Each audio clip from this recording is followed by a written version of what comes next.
11월 2일 이 시각 주요 뉴스입니다. 아이폰 XS 맥스 출고가가 긴급 인하됐습니다. 64GB와 256GB 모델 출고가를 기존보다 11,000원에서 22,000원 인하했습니다. 음주운전 처벌을 강화하자는 이른바 윤창호법을 공동 발의한 민주평화당 이용주 의원이 음주 상태로 운전을 하다 경찰에 적발됐습니다. 혈중 알코올 농도 측정 결과 면허 정지 수준이 나왔습니다. 일본 스바루와 도요타가 엔진 부품 결함을 이유로 차량 40만 대에 대한 리콜을 시행합니다. 스바루의 SUV 포레스터, 인프레자, 스포츠 차량 BRZ 등과 도요타의 도요타 86 스포츠카, 사이언 FRS도 리콜 대상에 포함됐습니다. 네, 안녕하십니까. 11월 2일 금요일 아침입니다. 오늘도 아주경제 정치경제부 김태균 부장님과 함께하겠습니다. 부장님 안녕하세요. 네, 안녕하세요. 네, 오늘자 아주경제 일면에 우리가 눈여겨봐야 할 기사 어떤 기사인가요? 지금의 화두는 역시 경제죠. 네. 최근에 이제 국내 경제연구소뿐만이 아니고 해외 투자은행들이 내년도 세계 경제 전망이라든가 한국의 경제 전망들을 다 내놓고 있는데요. 네. 저희도 그에 발맞춰 지면을 통해서 한번 먼저 점검하는 시간을 가졌습니다. 내년도 한국 경제 지표를 좀 살펴보기 전에 올해 한국 경제 좀 어떻게 흘러갔다고 보십니까? 전반적으로 좋지 않았죠. 반도체 호황 그리고 석유화학 제품의 호황 등으로 수출 면에서는 뭐 좋은 실적을 거뒀긴 했는데요. 그 외에 나머지 거시 경제 지표들은 전부 좋지 않았습니다. 그러니까 전반적으로 총평을 하자면 네. 올해 한국 경제는 상당히 좋지 않았던 한 해. 특히 작년에 3%대 경제 성장률을 이룩했는데요. 네네. 올해는 2.8%, 9%마저도 쉽지 않을 것이다라는 전망들이 나오고 있는 상황이죠.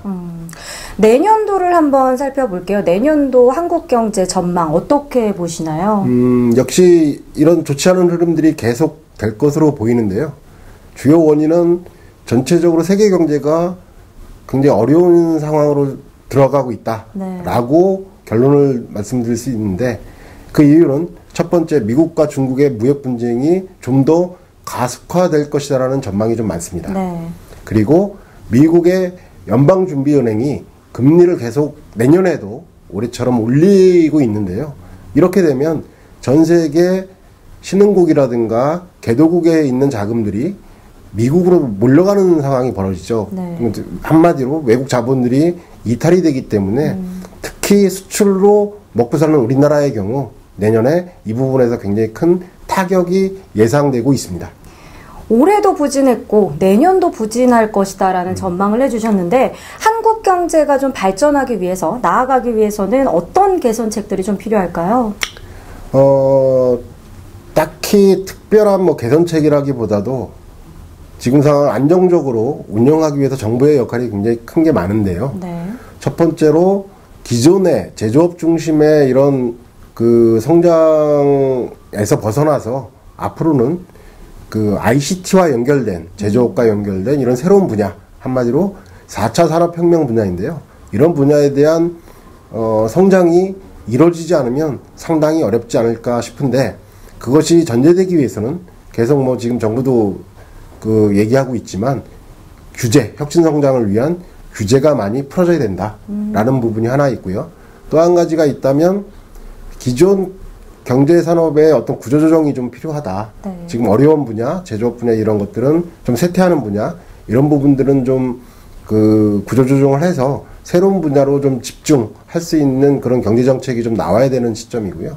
마지막으로 많은 분들이 기대를 거는 것이 역시 남북 평화 무드에 따른 경협에 대한 기대들이 좀 많은데 네. 지금의 분위기는 아직 미국과 북한이 경제 제재를 특히 미국이 북한에 대한 경제 제재를 풀지 않은 상황이기 때문에 이것은 역시 내년에도 조금 요원하지 않을까 하는 생각입니다. 네. 예.